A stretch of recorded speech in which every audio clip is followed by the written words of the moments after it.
ಆ ಒಂದು ಕೊಡವನ್ನು ತೊಗೊಂಡು ಬನ್ನಿ ಅಂತ ಹೇಳ್ತಾರೆ. ಆ ವಿಷ ಸರ್ಪಗಳನ್ನು ಬಂಧಿಸುವ ಒಂದು ಕೊಡವನ್ನು ತೊಗೊಂಬಂದು ಅರಸರ ಮುಂದೆ ಇಡ್ತಾರೆ. ಆಗ ಒಂದು ಕಡ್ಡಿಯಿಂದ ಮೇಲೆ ಮುಚ್ಚಲ್ಪಟ್ಟಿರುವಂತಹ ಬಟ್ಟೆಯನ್ನು ಇವರು ಚುಚ್ಚಿದಾಗ ಒಳಗಿಂದ ಹಾವು ಬುಸ್ ಅಂತ ಶಬ್ದ ಮಾಡುತ್ತೆ. ಆಗ ಅರಸರು ಮಂತ್ರಿಗಳಿಗೆ ಹಾಗೂ ಅಲ್ಲಿ ನೆರೆದಿದ್ದಂತಹ ಸಭಿಕರು ಯಾರ್ಯಾರಿದ್ದಾರೆ ಅವರಿಗೆ ಹೇಳ್ತಾರೆ, ನೋಡಿ, ಈ ರೀತಿ ಆಭರಣವನ್ನು ಶ್ರೀ ವೈಷ್ಣವರೇ ಕದ್ದಿದ್ದಾರೆ ಅಂತ ನೀವೆಲ್ಲ ಹೇಳ್ತಾ ಇದ್ದೀರಾ. ಆದರೆ ನನಗೆ ಅದರಲ್ಲಿ ನಂಬಿಕೆ ಇಲ್ಲ. ಆ ಒಂದು ಸಂದೇಹವನ್ನು ನಿವಾರಣೆ ಮಾಡೋಕ್ಕೋಸ್ಕರ ನಾನು ಏನು ಮಾಡ್ತೀನಿ ಅಂದರೆ, ಈಗ ಈ ಕೊಡ ಏನಿದೆ ಇದರೊಳಗೆ ವಿಷ ಸರ್ಪ ಇದೆ, ಇದರಲ್ಲಿ ನಾನು ನನ್ನ ಕೈಯನ್ನು ಬಿಡ್ತೀನಿ. ನೀವು ಹೇಳಿದ ಹಾಗೆ ಶ್ರೀ ವೈಷ್ಣವರಲ್ಲಿ ಯಾರಾದರೂ ಒಬ್ಬರು ಆ ಆಭರಣವನ್ನು ಕದ್ದಿದ್ರೆ ಆ ವಿಷ ಸರ್ಪ ನನ್ನನ್ನು ಕಚ್ಚಲಿ. ಇಲ್ಲ, ಅವ್ರು ಯಾರೂ ಅದನ್ನು ಕದ್ದಿಲ್ಲ ಅಂತ ಆದರೆ ಆ ವಿಷ ಸರ್ಪ ನನಗೇನೂ ಮಾಡೋದಿಲ್ಲ ಅಂತ ಹೇಳ್ತಾರೆ.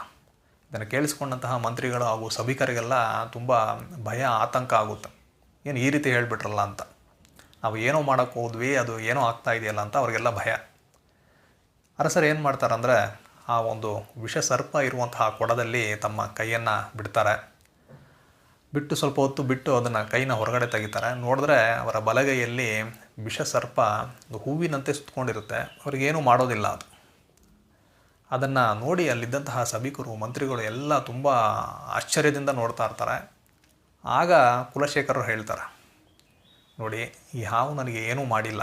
ಅಂದರೆ ನಮ್ಮ ವಿಷ್ಣು ಭಕ್ತರು ಶ್ರೀ ವೈಷ್ಣವರು ಆ ಆಭರಣವನ್ನು ಕದ್ದಿಲ್ಲ ಅಂತ ಹೇಳ್ತಾರೆ.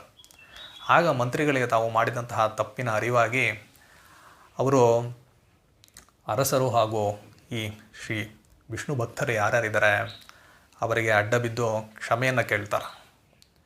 ಆಗ ಕುಲಶೇಖರರು ಹೇಳ್ತಾರೆ, ನೋಡಿ, ನಾನು ಶ್ರೀರಂಗಂಗೆ ಹೋಗಬೇಕು. ನನ್ನ ಮಗನಿಗೆ ನಾನು ಒಂದು ಪಟ್ಟಾಭಿಷೇಕವನ್ನು ಮಾಡಿ ಅವನಿಗೆ ಈ ರಾಜ್ಯಭಾರವನ್ನೆಲ್ಲ ಒಪ್ಪಿಸಿ ನಾನು ಶ್ರೀರಂಗಂಗೆ ಹೋಗಬೇಕು ಅಂತ ಹೇಳಿ ಈ ವಿಷ್ಣು ಭಕ್ತರೊಂದಿಗೆ ಅವರು ಶ್ರೀರಂಗಂಗೆ ಹೊರಟೋಗ್ತಾರೆ. ಶ್ರೀರಂಗಂಗೆ ಬಂದಂತಹ ಕುಲಶೇಖರರು ತಮ್ಮನ್ನು ತಾವು ಶ್ರೀ ರಂಗನಾಥನ ಸೇವೆಯಲ್ಲಿ ತೊಡಗಿಸ್ಕೊಳ್ತಾರೆ.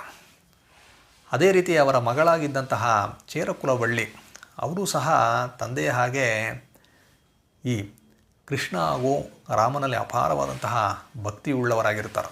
ಎಷ್ಟರ ಮಟ್ಟಿಗೆ ಅಂದರೆ ಶ್ರೀ ರಂಗನಾಥನನ್ನೇ ಅವರು ರಾಮನನ್ನಾಗಿ ಭಾವಿಸಿಕೊಂಡು ಈ ರಾಮನನ್ನೇ ನಾನು ಮದುವೆ ಆಗೋದು ಅನ್ನೋ ರೀತಿಯಲ್ಲಿ ಅಷ್ಟೊಂದು ಅವರ ಮೇಲೆ ಪ್ರೀತಿ ಭಕ್ತಿ ಇರುತ್ತೆ.